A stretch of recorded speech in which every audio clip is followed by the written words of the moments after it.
This is the 5 Point Play Podcast, the diehard Duke basketball fans podcast. We got me, we got Pablo, we got D, the Duke fan, and AC will be joining us shortly. No TK today. He is out with familial responsibility this holiday season. So, how we doing, guys? Happy holidays. Merry Christmas Same to to you. celebrate. Same You to guys have you. a fun holiday? It was good. Yeah, Oh man. yeah. Can't complain. How about yours? Mine was great. I got to see my family, which is awesome. Haven't seen a lot of them in a while, so very excited for that. I got some awesome Duke stuff. Looks like AC is going to be joining us momentarily here. I got some great Duke stuff. Only a few things this year, but they were both very nice. I got a signed Jeremy Roach Brotherhood jersey, and I got a signed Jared McCain 76ers jersey. And for those who don't know, So, I am a Sixers fan, so that was double awesome. All right, let's Oh, get AC on here. What's up, AC? What's good? what up? I'm back what How up? we in a doing? minute. It has. We're just discussing any cool Duke stuff we got for the holidays. You know, actually, I did get something. I was about to say I didn't get anything. Actually, my wife got me these coasters that are plays like drawn up plays for Yeah, four different like Duke moments. One was one of Jason Williams' layups on the Miracle Minute. One was the Leitner shot. One was one of the shots against Austin Rivers shot against UNC, and then the Nice. Ty Jones three against Wisconsin with like 4 minutes left. That's That's fire. dope. It's dope. Yeah, it's tight. Yeah, I got too much Duke shit, man. Like It's it's no not even such funny, thing. There is bro. no I such know, right? thing. Bro, I got the Duke phone case. I still haven't even put it on my phone. I got 6 jerseys that still haven't got here. I got 2 pair of Duke house shoes. I got a Duke blanket and a Duke cup with my name on it. So I yeah, got a bunch of Duke stuff too. Merry Probably the Christmas. coolest thing is a throwback 2010 national championships hat. yeah, that shit is fire. I just fucking need to move to That's what's the up. fucking Durham at this point. Shit, Right. for real. sir, man. Shit. Wait, did we play Beautiful. the Say we again? played the Christmas intro? I thought I had the Christmas We intro. did Nah, not. we had the New Year's We did intro. that That's what it last is. I gotta time. wait for New Year's. That's right. We got the New Year's intro. That's what it is. Yeah, it's a good time though. It's been a great holiday. D, what did you get? Me, and shirts, hoodies. I got a dope quarter zip that's like real nice. Like you could dress it up. Like I said, I got that Duke hat that I've been wanting for a while. So that was pretty cool. Um, Awesome. my kid got a slew of Duke stuff too. So whole house is duked out right now. That's what's up. Yes, sir. Only way to Yeah. be. Yeah. True. Yeah, No, my family got. everybody's like, I don't know what to get you, They and I might was get like, you can't go wrong. you do Can't go wrong football with Duke presents. stuff. I know that's what the people really want to know. And it's funny too because I bought my wife People want to know a did anybody get any Duke football presents? Yeah, we I got a Duke did. football. fuck football. Duke gang. I Yep, got we got a one of the Duke Bull football. City That's what I was waiting shirts. for. That's what I wanted. Like the devil going like this. I got one of those. I know you. I see Pop's look, man. I know you like that though. Hey, Go hey, Eagles, baby. right there. Let's go Right there. Hey, birds. Go big birds. win today. Big win. Yeah, Eagles. Pops. Yeah. That was so fun. So fun to watch. If Go you are a Dallas birds. fan, if you're a Dallas fan, I'm so sorry for so many reasons. I'm actually going back to Pennsylvania on Sunday, but not to Philly. Got to go to That's too bad. Pittsburgh. That's too Yeah, that bad. is Ew. too bad. It is too Why would bad. anybody want to go All to right. Pittsburgh? It's a pit. I know. Literally in the There's name. some I'm good gonna try to. reasons to go to I'm Pittsburgh. gonna try to get them. I'm gonna try to get them to extend my stay. So when I come back, Duke plays on the 10th at Pittsburgh. Yeah, I'm gonna yeah, try to yeah. go to that game. So I'm gonna try to get them to fly me back on the 11th. So we'll I was see. gonna ask you if I'm you're gonna gonna be there for that. try to work it. Try to work it. I'm gonna be out there with Jalen Lowe's dad. I'm gonna be kicking it Oh, with him nice. with Marlon. Yeah, yeah. All That's right. dope. So we are without our point guard. So I'm gonna try to be my best backup PG here and slide us into our first topic, which is recapping the two games that feel like they were forever ago now. Yeah. It's been over a week since Duke's played a game, and Frankly, I don't really know what to do with myself. We play again. Like Tuesday. play George Mason. Next game is Tuesday. So Duke Against played George George Mason? Mason. No, that's No, the we just last. played them. Yeah, we're So who's our recapping. next game against? Next game is Virginia Tech. AC will have a lot to say about them. I know. Oh yeah, you going to the game, AC? Is Hell it at no. Duke Why or would I? what? There ain't no way I'm driving 4 hours to watch a massacre, bro. Is that far for you? 4 hours? He said, That'd hell be like, no. that'd be like going like, hey, y'all want to go up to Gettysburg? They shooting. Like, no, They're man. Like, no. shooting. They're Hey shooting man, up there. hey, I traveled to That's wild. Gettysburg before for basketball That's your games. alma mater, bro. They That's shooting crazy. over there. I ain't going to Gettysburg. No, man. That's Fuck your alma no. mater, bro. You got to go show love. That's like It's watching. really funny That's you like say watching my that, family AC. die. No, I ain't doing that, man. Like, nah. I'm watching the game at home in peace I and don't know if quiet. peace is the right word. AC, it's Always the really most funny you say that awkward game because alive. when I was in college, the school I went to played against Gettysburg, and they would always beat them with their outside shooting. Yeah, well, hold on. I got the Us, man, it was bad. All right, so That drop works for the Civil War and for basketball. That's crazy. That's wild. let's look at That is George wild work. Duke won. Duke won 68-47. Coop had 24 and 9, but shot 7 for 20. Nobody else got into double figures, although Proctor did shoot 2 of 3 from deep. Sion 1 of 3. Evans 3 of 6. Thank you, Let me see. I'm AC, gonna get getting the the stats up box here. There score we up so go. we can all see it. So yeah, it was pretty It was an ugly interesting game. distribution. It was a clear like exam time, like right after exams game where you just, Yeah. play basketball, and outside of Coop being obviously a ridiculous percentage of Duke's offense, it was a relatively balanced attack. AC, what do you think? Yeah, it was. I'd love to go back in time and look at this week of games in Duke history and see just that it's usually such a bad, like just such an ugly game. Like somebody plays well, halfway decent, whatever. Like we usually play terrible against the team we're playing. I want to say one of the years it was like one of our better teams. It was like this week, and we had like a single digit win against like Sisters of the Poor or something like that. It's just one of those. It's Yeah. just one of those weeks. It's always bad, but again, like you gotta rise above it some way, shape, or form. Again, the defense shows up. Like with this team in particular, it's the defense, man. I mean, Mason, they 2 for 17 from 3. I think the rebounding was about the same. Actually, they out rebounded us 38-34, at least according to Sports Reference here. It's just one of those moments, man. It's like there's just a couple little things on the offensive side of the ball that you saw get better against Georgia Tech, and we'll get to that in a minute. That it's just one of the little bugaboos with this team. But I think that they found something against Georgia Tech, and I hope that continues. So we won't get into it yet. Yeah, no, Yeah. kind of the same thing. It was more of like a just survive and advance type of feeling game against George Mason. Like you knew Duke was the better team. They didn't particularly look, super sharp, but exams, holidays, there's probably not a lot of practice going on that week. Coop did his thing. And like you said, it's been a long time since we could say we won from our defense. But I think that's going to be an ongoing thing this season with Duke is we can hang our hat on defense. Like we can have an off shooting night. We can score, 65, 70 points and still win comfortably. So yeah, some good signs there. Yeah, definitely. I think we could win, in a multitude of ways. So in just different various ways. So it's like, we're gonna have those games where we look sharp as hell, then we don't look that sharp. The games that we just play down to the competition, and Yep. I mean that shit is gonna happen. But a win is a win, so I'll take it. I don't even think there's really too much you can like take from that game or like really like say like, oh yeah, we found this or that from that game.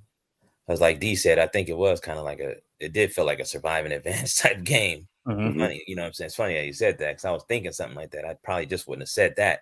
But I'm glad he said that. He took the words out of my mouth. Pause. So, that shit is crazy. But yeah, nah, you're absolutely right, bro. I'm with you on that. Yeah, JC, that's can you scroll back you don't down even watch to that Duke's tape event really. stats? The advanced stats, absolutely. Yeah, so for those of you guys who are watching, you can see the advanced stats here. The thing I want to look at is defensive rating. Isaiah Evans, So, baby.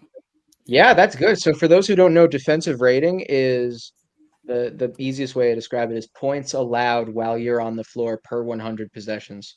And not a single person for Duke was higher than 95, which is great. That means you're allowing less than 1 point per possession, Mm-hmm.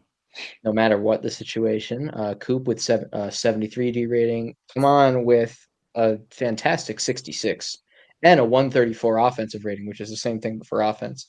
Isaiah with a 152 offensive rating. The thing I really want to look at is Malik with a 143 offensive rating and a 76 defensive rating after missing a game.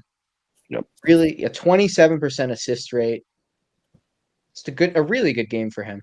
I've been seeing a whole lot of Malik Brown, Shane Battier talk lately, and I'm like, I need to start getting royalties for this podcast, man. You need to get your flowers for that. We've been talking about this for a while, man. Like, He's I'm glad, but defensive player of the year. I'm glad people are hip to it now. Like, yes, exactly. Like, yes, he is at least on the defensive side of the ball. He is playing at that level, man. Like, that is not an exaggeration. This is not a drill. This is not a game. Like, the dude is playing defense at a level that is not normal, man. It's just not normal. It's not a normal thing, and it's not new either because this is what he's done at Syracuse. And we talked about it on his game film.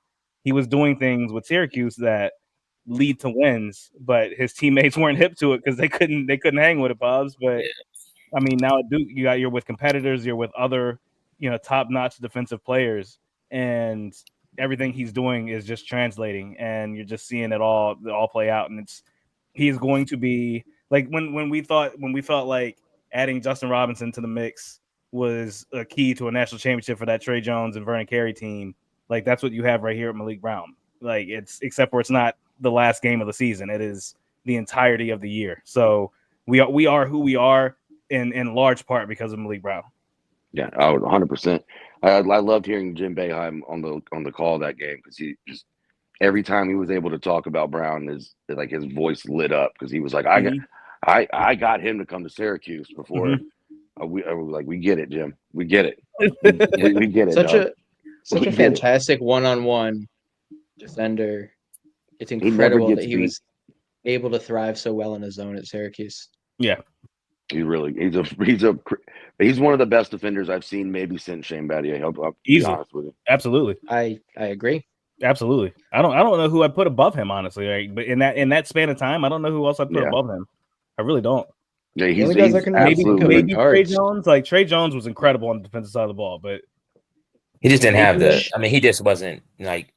Obviously, Malik Brown is way bigger than Trey Jones, so Trey Right. Jones, he just didn't have the range, you know what I mean, to guard exactly. so many different guys and be able to switch and just kind of run out, you know what I mean, on 3-point line. But Trey Jones was a phenomenal on the ball defender, though, bro. Yeah, but 1 through 5, like he can go 1 through 5. Yeah, that's what I was gonna say. Like, they say 1 through 5, and it's like, oh, he can stand in front of a big man and like maybe not get a foul, or maybe the big man will miss a layup. Like that's usually what they talk about when they say 1 through 5. But like he actually affects the game 1 through 5. Yeah. And I mean, I was gonna say Sheldon, but Sheldon couldn't do that with anyone who He couldn't get on the perimeter. lower than more of a three. post Pick and defender. roll. He is a great He was post a pure defender. post defender. He was a Yeah, phenomenal, probably the best in Duke history there. Same with But Mark Williams, you know what I mean? Like those dudes, like they can guard outside or guard the post, but you take them outside, it's a mismatch. But you can't switch on this team because of him. Yep. even Sheldon Williams, too, Battier. bro. Excuse me. Sheldon is probably top 5 ugliest Duke players ever. My gosh. And pulled Candace Parker somehow. Like what? And is a friend of the podcast. I will remind you. He is. He's been on the show. Shout out to Sheldon, though. That ain't shit. He's a dog. You though, dog. He is a dog. I retract my statement. No, you don't. Yeah, You ain't lying. You ugly, nigga. Nah. Gee. Happy holidays to all. Man. All right, Exit music. Next play. I did the exit music. How we talk after that? Oh man. Nah, we're just playing. Let's move on to our next game, the Georgia Tech game. I guess the next game in schedule. Duke's most recent game. Mm-hmm. Georgia Tech game. Another Another win for Duke, 82-56. Yeah, it was Con another. Knipples return. Yep. Had a great game. Yep. Had a solid game. Coop That's what was this will be known as. This will be known as Con's return. come on with The the Wrath of Con. 8 boards, only the one block. I like seeing that. Promising. I like seeing him back on the boards Yes. because that's been missing from his Con? repertoire for a while. Come on. Malawat. Oh, come on. Yeah. Oh, okay, yeah. Because he had a couple games where he had like 2 rebounds and shit like that. Struggling on the He's been glass. MIA on the boards. Yeah, the boy. Hey, look, I was like watching that game a little bit too, right? Huh, AC? No, but like I was watching that game, and it's like a lot of things. Like this is a really good rebounding team in general. Like they get timely rebounds. We're not going to be a volume rebounding team, but I was tracking that stat of points after rebound, and I didn't track it for these games, so I'll track it moving forward. But we're very opportunistic, and that's why we're so efficient on offense. Because after we do get boards, we run, we score good points off of that action. So it's been good. And one of the things I've been seeing with Kaman is like he doesn't get a lot of boards because he absolutely is really good at boxing out. He's been very adept with the boxing out. He moves his man. He's got that gravity underneath the basket where dudes have to attack him on the boards. So then our guards get a lot of play with those rebounds, especially the long rebounds, and we force a lot of long shots. Yep. So for a lot of those reasons, he doesn't get a bunch of rebounds, but there were times, and there were absolutely times, and throughout the season where he has been just inactive on the boards, like just not chasing them down. But this game, I felt like he was hunting rebounds. Sion James, I thought Sion James played a really good game too. Yeah, the homecoming for Sion. I don't know the I didn't see the box score. I didn't look at the box score, but right here he was an absolute difference maker in that first half to stretch that lead out. And it's Con, been interesting. He and Caleb have been like they've been splitting halves. Like Sion will have like okay first half. Caleb will come out in the first half, do okay, and then you won't see Caleb the entire second half, and then Sion will be playing the whole second half and just dominating. Like honestly, it's not a bad thing. I mean, being able to sub those two in for each other like that. No, and Caleb will figure it out. It's just like Con had to figure it out. Caleb's going to have to just keep playing his game. Like Pablo tweeted out, what's Con going to have to do to fix his shot? And I was like, keep shooting. You're not going to fix it by not shooting. You got to keep shooting. Mm-hmm. That's a fact. So Caleb Foster, not same sitting thing him on the bench. Yeah, people. Yeah, for real. Like that's not going to sit him down. Don't let him play. Like but no, that's everybody's go to. You have 2 bad games in a row. They're like bench him. Like, but no, Foster will figure it out, and then he'll figure his role out, and his game will come around. I think that's the biggest thing, right? I don't think he is clear on his role yet. I don't think so either. His numbers wise, he's honestly not been bad. Like he's not turning the ball over a bunch. Whenever he takes 4 shots a game and he hits 3 or 2 out of the 4.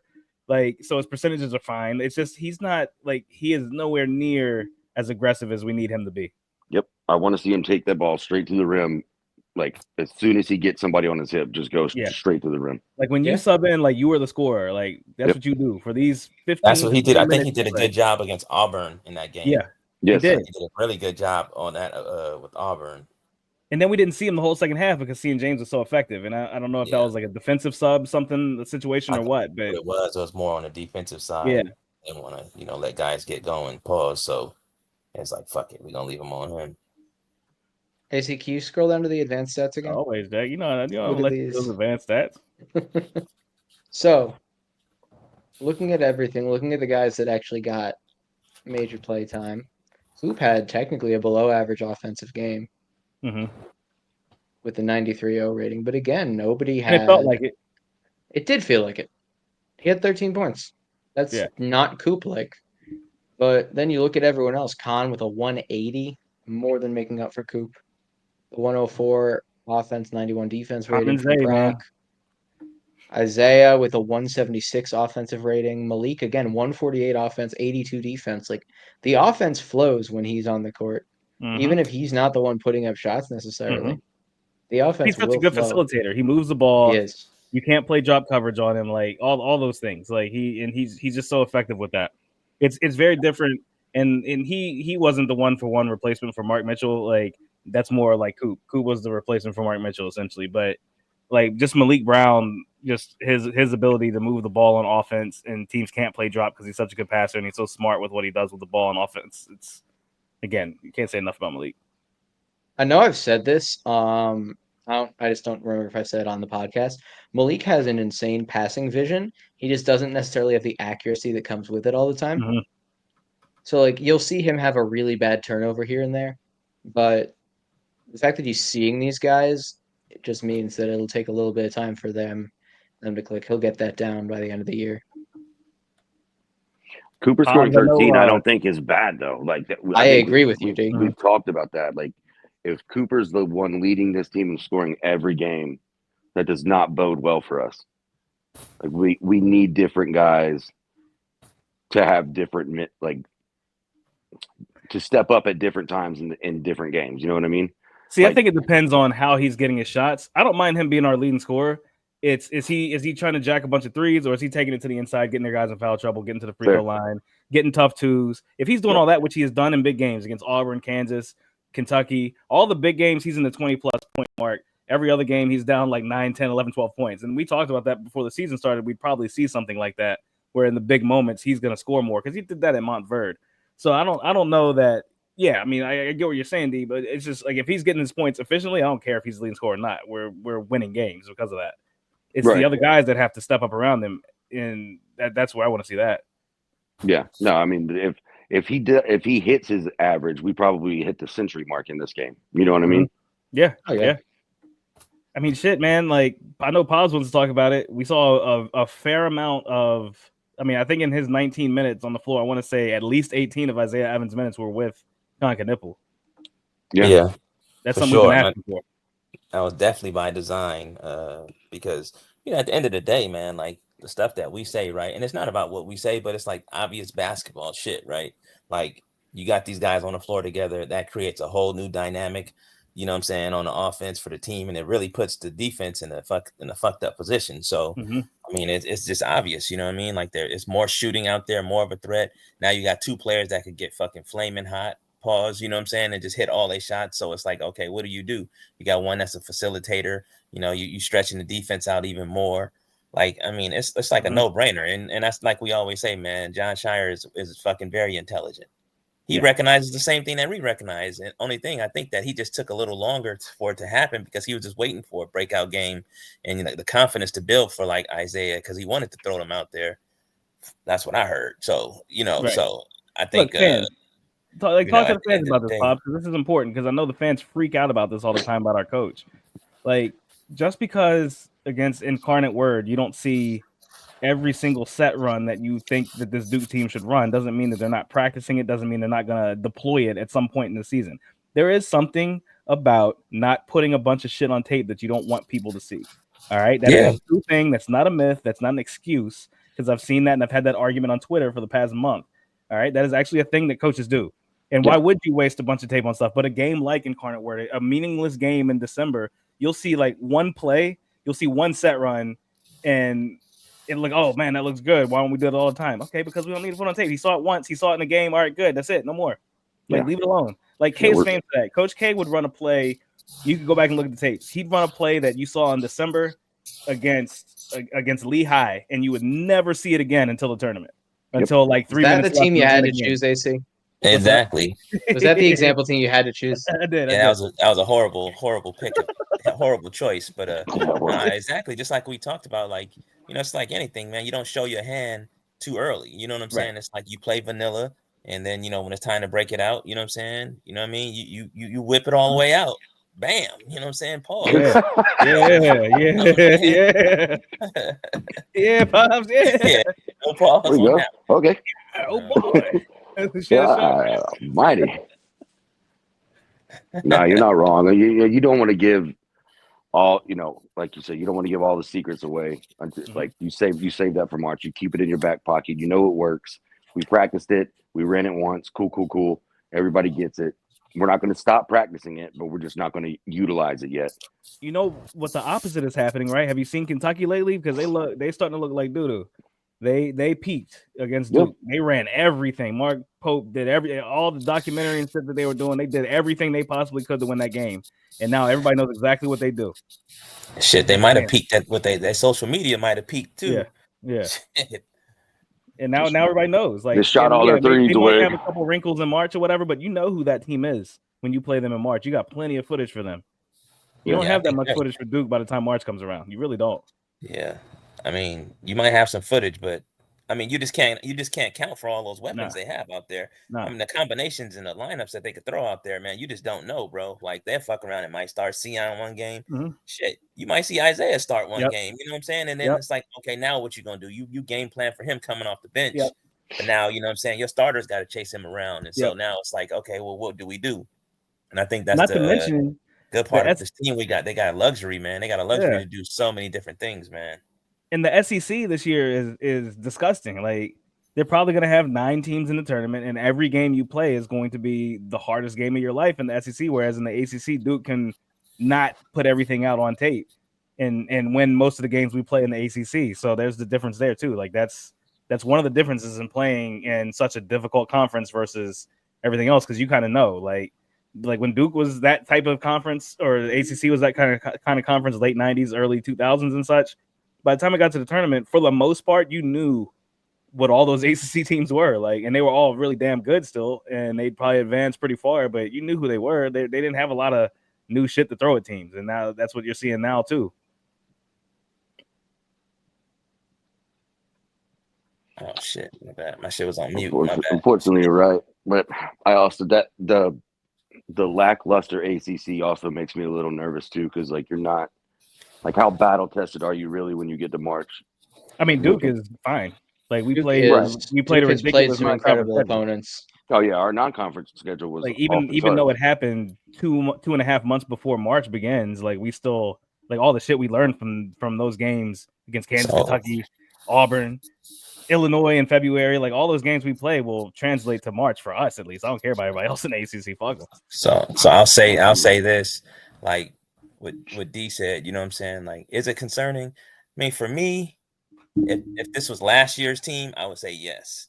But this year's team, with the mentality and the dogs they got, I wouldn't really be that worried about that, because like you said, everything that we did so far in early in the season and playing the schedule that we played has been good for Duke. And I think everything that's happened so far, man, is just playing out how it is. It's like it's only going to benefit them, man. And I think we're seeing the benefits of it. You know what I'm saying? So I think how they lost to Kentucky and Kansas, I think that helped them to play Auburn. You know what I'm saying? When that was such a hyped up game, and it just showed them. It showed us some things. So I think we'll be all right. Hopefully. Also, you run those 2 games back, Duke probably wins 8 out of 10 of them. Absolutely. That's fucking facts. Developing Isaiah, developing some of the other guys that we have on the court, more minutes for Malik Brown, all those things that weren't happening for those couple of games that will be happening now. Like, yeah, total difference. And you knew it when it happened. Proctor's also playing out of his mind right now. Oh, he's been crazy. Really He's been incredible. He's been, all season. Out of his mind. He is playing well. Shouts to Tyrese, because great job. Man. Yeah, great job. Because I know a lot of people were like, I wish Roach stayed instead of Tyrese. So I love Jerem. I'm just saying, I know a lot of people were trying to do that, and we don't do that to our players, man. Like, there's no point. Don't do that. Better off with Tyrese. All right, so AC, we got your alma mater next up. Is the team. I'm looking through my notes from our ACC preview episode right now, where they have no significant returning players. They picked up Jaden Shute in the portal, along with a guy from Cal and a guy from Charleston, while losing all 5 of their top scorers, 4 of them to the portal, and 1 of them to being like 27 years old in Hunter Couture. But they lost Padula, they lost Lynn Kidd, Nickel and Collins both went to Vandy. They brought in Jaden and Rodney Brown and Ben Burnham and a few freshmen. And yeah, Brown doesn't play much. I mean, the guy they brought in that you pay attention to is Toby Lawal. The guy's an amazing athlete. He's incredible. He is a monster. That's a kid who he sinister athlete. But outside of that, man, he was at VCU. Okay. He was That at motherfucker's a VCU. monster. Incredible athlete. Dude, he's an athletic marvel, man. Like he's Is. insane on that side of the ball. Yeah. And He's not yo, going to be game changing enough to swing this game because he's not that type of a scorer. But I mean, yeah, he is a really good athlete. All that. I just want to see us get out of this game, though. Injuries or whatever. Jaden Young is a good shooter. He's a good offensive player. You brought up Jaden Shoot. It's Jaden Shoot. I'm Old sure he'll friend. be happy to be He'll back in probably Canada. have 22. Look, he ain't Cormac Ryan. He'll be all right. You know what I'm saying? He'll probably have 22. The problem is Mike Young and his rotations, like he doesn't leave him out there long. So like Shoot will be out there for 15, 20 minutes and just subbing in and out and not getting a rhythm. And that's just Mike Young, how he does his rotations with this team for whatever reason. But yeah, whatever. It is what it is. Like they're not a good team. They just got blown out by St. Joe's. They're one of those teams that'll hang out with you for a half because they're throwing everything at you and you're just kind of counterpunching them. And then second half you run away. So I assume it's going to be that kind of game. If not, Duke just takes over from the beginning on this game. They don't have the size to compete. Poteet will probably be in foul trouble against our bigs just because he doesn't move well laterally, and we're going to be having him in space. He's a big body down low on the offensive side of the ball, so come on, just needs to play straight up and not get in foul trouble, and we'll be able to handle that early. Again, like I said, I don't see them competing with us even from the start. I don't. There's no reason for it unless we're just really like laying in the grass waiting because this is a team we should be able to just come out, especially after the break. This is one of those competitor games where you just say, all right, come out and bury these dudes. Like bottom line. I'd like to see Duke. I'm with you. I'd like to see Duke start early. Like, yeah, don't play with your food on this one, man. For real. No more sluggish starts. Like let's just go out there and let them know that this is going to be over within the first 5 to 7 minutes. Yeah, because like Georgia Tech, they were leading at one point in the first half, weren't they? Like the significant point in the first half, like not just like the first 2 minutes of the game. Like I don't expect that to be this type of situation. Yeah, I'm with y'all on that. I know I said some wild shit before on the pods.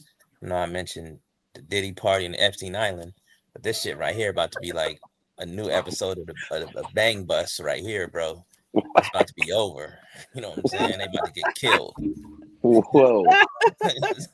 Censor me, do what you gotta do, but I'm just saying it's about to be a murder. Oh God. All pause. Jesus Christ, Pop. I mean, he ain't wrong though. It should be, bro. It should be. Yes. And I don't know where to go. I don't know where to go with that. I don't know. Okay. So after that, I didn't mean to fuck the mood up.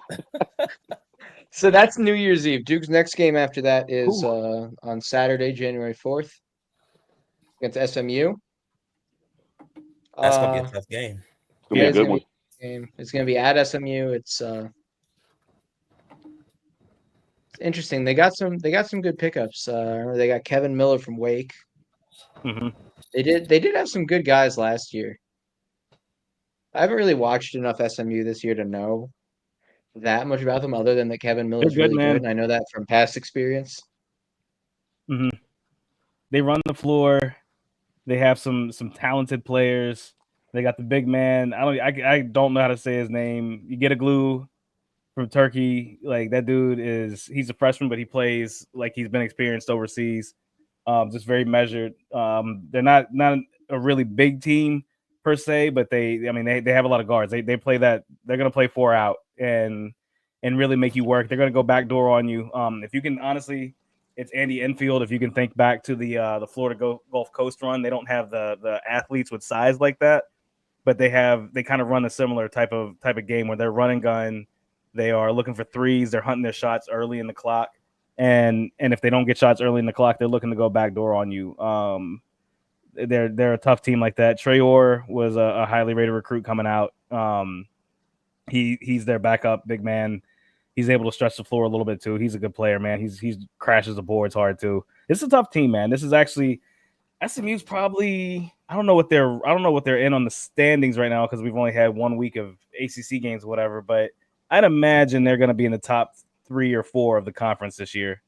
They definitely should. This isn't going to be like a basketball thing, but all the kids will be back on campus. That building is going to be hyped.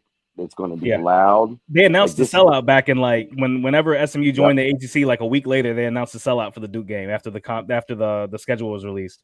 this will be a true road test for Duke, for real, for real. Yeah, they're camping out for this game. All the other shit, they're doing all that stuff. So it's gonna be one of those environments. And SMU has a very underrated home environment.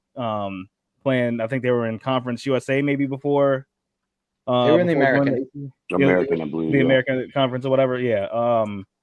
That was one of those buildings that they would do work at home. So it's not gonna be an easy game. Not gonna be an easy game by any You stretch still of the gonna imagination. win. Yeah. Oh, yeah. Yeah.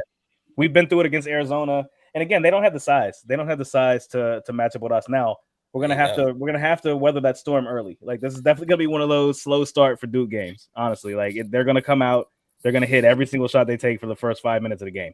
Just no matter what we do on defense. Yeah, but it's a game of runs, like we know. So Mhm. we'll get back. If we get down, we'll get back in it. Pause. So we'll be good.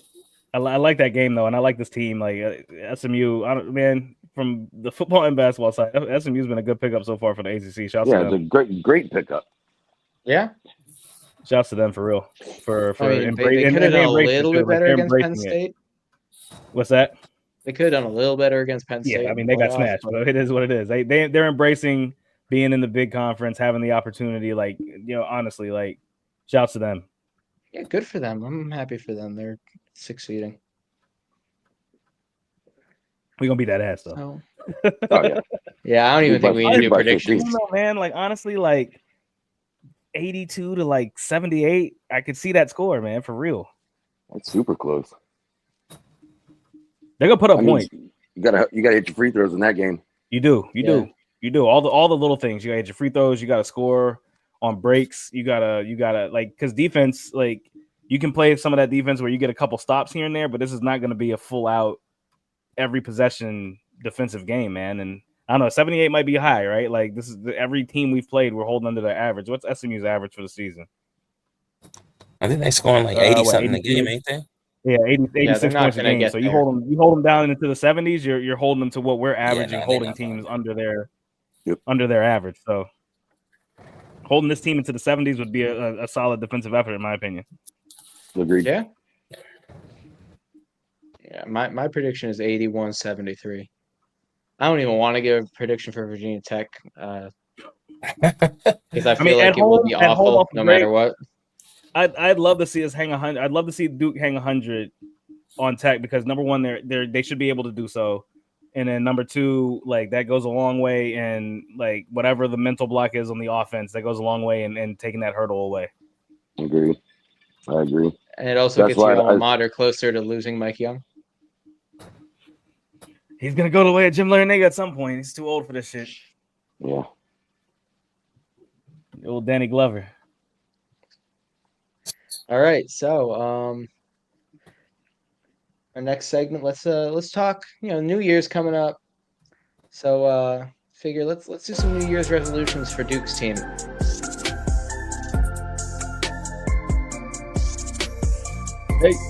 Hey. Shit, I was about to start rapping. Yeah, for real. I would have loved it. Yeah. I had 300 bars. I had 300 bars ready for y'all. Oh, no. That might have to be an encore episode. Just that beat. It's just freestyle cipher, facts. bro. That's That shit was the dope. 5-point play That shit was cipher. dope. So New Year's resolutions, huh? That's an encore Yes, sir. episode. Oz, what you got? So I'll go first. My New Year's resolution is that Con Knipple keeps hitting shots. You know what I'm saying? Like, don't like his I don't want his production to fall off, and I want to see Isaiah start at least 2 games before the season is over. And I just want to see it, man. And I just want them both to light it up. I want them both to have games where they hit 4 to 5 threes apiece. And that's about it, man.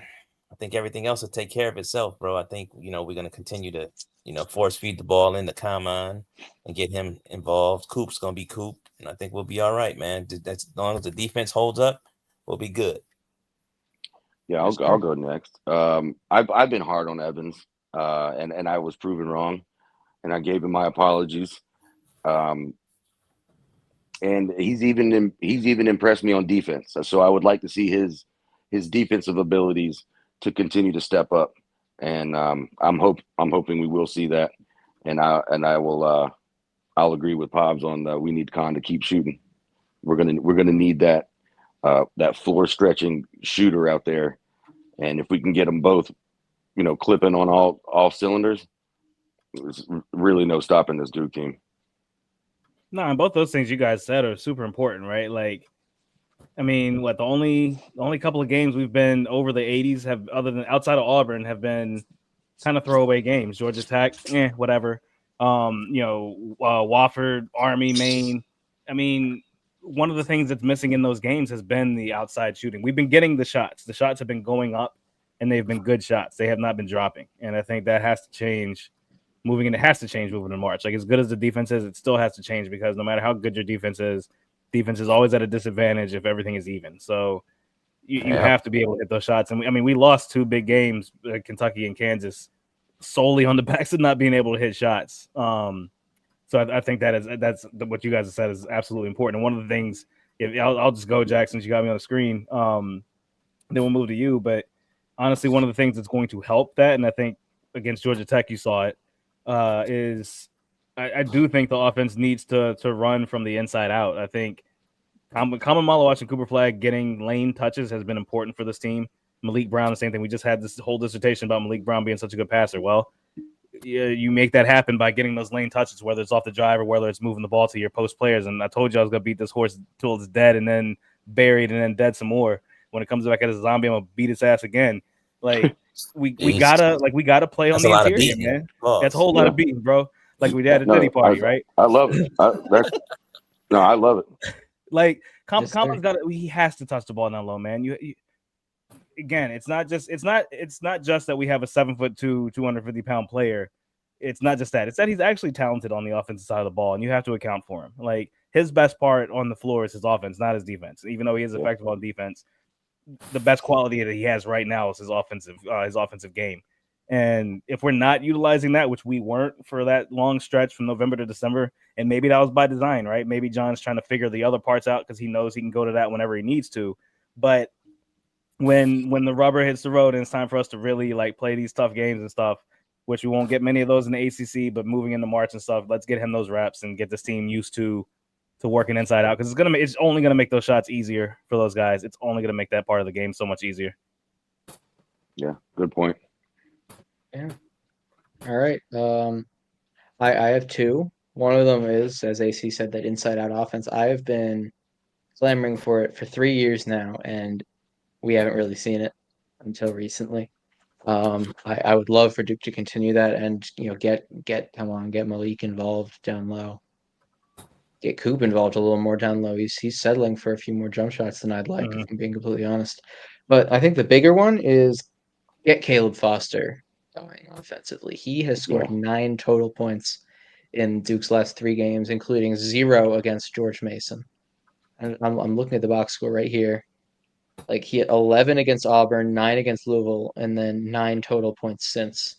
That's the last 3 weeks, and that's including a 10-day stretch of no games. He's only put up double figures twice. That was against Wofford and Auburn. Sorry, twice since the Kentucky game. Because he started the season with 2 11-point games against Maine and Army. Since then, he's only put up double digits twice. He's been moved to the bench, taking a little bit less of a role. Just getting him going will, I think, unlock what Duke has for a second unit in so many ways. No, absolutely, right. Like, and the awesome thing is, like, we don't need Caleb to win, right? We don't need him to win. However, him playing well makes this team damn near unguardable. Like, it's gravy in all facets. So whether it's a mental thing for him, whether it's upset, whatever, like, I don't know what's going on with it, but whatever that hurdle is, if he can get over that these next couple of months, then, and it's gonna take one of those games. Like, it's like we have the Isaiah Evans game with Auburn. It's gonna be the Caleb Foster game, whatever that might be. It's gonna be UNC or something, right? Like, the Caleb Foster game is gonna happen, and then that's that'll unlock him hopefully, and at that point the team is where they need to be. But because that is the one piece out of all the guys that get minutes throughout the game, that is the one that it's like you are not fulfilling what it is that you're here for. You're just not. Right. Right. Right. Right. Right. Yeah. Just being honest, like not saying he's bad, not saying he can't play. It's like the like what you can do, you're not fulfilling it. Like everybody else is fulfilling what they need to do. So Hey man, Tyrese Proctor struggled a lot last year, and now look what he's doing this year. yeah, What's to say? and this could go a long way for Caleb. I firmly believe that he is one of those players that's going to be back for the team next year. And if he can get a nice running start at the end of the season as a bench player, or role player, or whatever, and move into that kind of starring role for the next season, cool, man, go for it. Yeah, find your role, figure out your yips, and because everybody knows you can play. Absolutely, Just absolutely. be you. So just good point, Jack. Just go out there and do you. Just go do you. Don't try to force the issue. That's No. the best New Year's resolution I can have for this team. That's a good one. All of them. Don't force the issue. Just be yourself.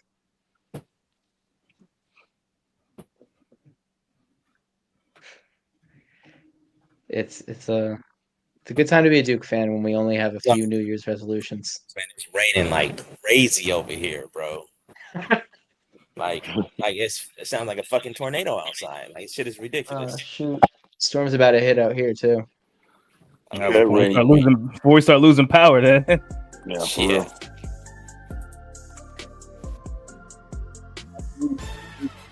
Here, Bob. Some recruiting news after we get off. Oh, we have another. We have another one. Huh? We have another segment. You said recruit news. I said no. I'm talking about like once we end the pod or whatever, we could talk some recruiting stuff. Yeah. It's nothing I want to say on the pod. Yep. All right, guys. Well, we're a Patreon fan. We got y'all. So with that, it's been a good year, 2024. We're grateful for all of you guys listening, watching, all of it. Thank you so much. Happy New Year, Merry Christmas, Happy Holidays, whatever you celebrate.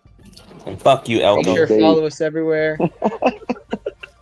We love Manny Diaz. We love Shout Manny out Diaz. Barry and Mensa. Make sure to follow us everywhere here. We're also on Blue Sky. It's not on the graphic yet. Search up 5 Point Play Podcast wherever. If you find us, we're there.